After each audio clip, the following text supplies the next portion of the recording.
নৱবৰ্ষৰ শুভেচ্ছা জ্ঞাপন কৰিছোঁ। Picnic picnic picnic. আপুনি বাৰু পিকনিকলৈ গ'লনে?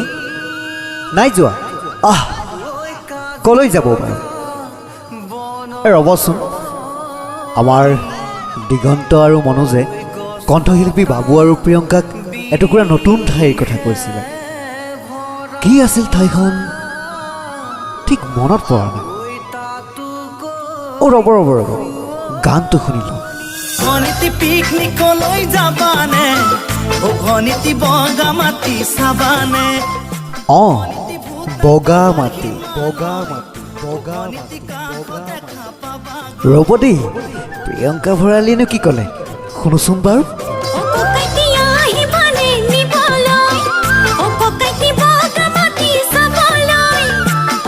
নিশ্চয় ভাল ঠাই হ'ব। আপুনি এইবাৰ বগামাটিলৈ যাওক। ঠিকনা লাগিব বগামাটিৰ বিহু শুনক। ভনিতি ৰেলগাড়ীতে উঠিবা, ভনিতি গুৰেশ্বৰত নামিবা, ভনিতি বাছ ষ্টেণ্ডত গাড়ীত উঠি, ভনিতি নাওকাটাতে নামিবা। ৰ'ব সাংঘাতিক কথা এটা হ'ল। ইতিমধ্যে দিগন্ত আৰু মনোজে হেনো জুবিন দাকো কথাটো কৈ পেলালে।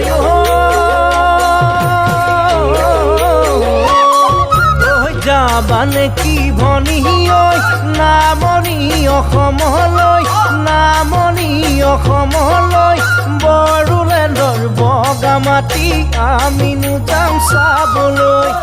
তাত বাৰু আমি কি দেখা পাম?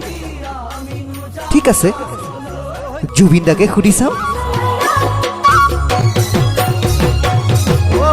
ভূটান পাহাৰ গেৰুৱা, বগামাটি সাৰুৱা, নৈ নিজৰা বৈ আহে অসমৰে বুকুলৈ।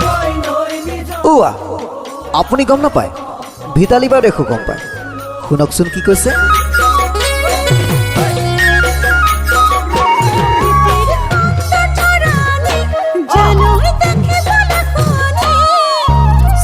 সঁচাকে বৰ ধুনীয়া, অতুলনীয়। ধনেশ পক্ষী, নলগাহৰি, ময়ূৰ, কি মাধুৰ্য ঠাই। আপুনি গ'লেও নগ'লেও মই কিন্তু যামেই। যাবানে কি ভনী ঐ নামনি অসমলৈ, নামনি অসমলৈ, বড়োলেণ্ডৰ বগামাটি আমিনো যাম। মন্ত্ৰীম অভিযোগৰ নিবেদন বগামাটিৰ বিহু। দিগন্ত কলিতাৰ পৰিচালনাৰে আৰু দিগন্ত মানৱৰ প্ৰযোজনাৰে মনোজ কুমাৰৰ পৰিকল্পনাত বগামাটিৰ বিহু, য'ত কণ্ঠদান কৰিছে অসমৰ জনপ্ৰিয় কণ্ঠশিল্পী জুবিন গাৰ্গ, ভিতালী দাস, বাবু, প্ৰিয়ংকা ভৰালী, বুলবুল হুছেইন, ইন্দ্ৰজিৎ কুমাৰ সাগৰ, জাহ্নৱী দাস, বন্দনা বৈশ্য, ডলি বৰুৱা, কুইন নাথ, মণ্টু আৰু অমৰ। গীতৰ কথা মনোজ কুমাৰ, দিগন্ত কলিতা, লৌকিক খাউন আৰু ইন্দ্ৰজিৎ কুমাৰ সাগৰৰ। গীতৰ সুৰ নৱপ্ৰজন্মৰ উদীয়মান যুৱক মনোজ কুমাৰৰ আৰু ইন্দ্ৰজিৎ কুমাৰ সাগৰৰ। গতিকে অতি সোনকালে আপোনালোকৰ ওচৰৰ কেছেট দোকানলৈ যাওক আৰু বগামাটিৰ বিহু অতি সোনকালে শুনি আনন্দত আত্মা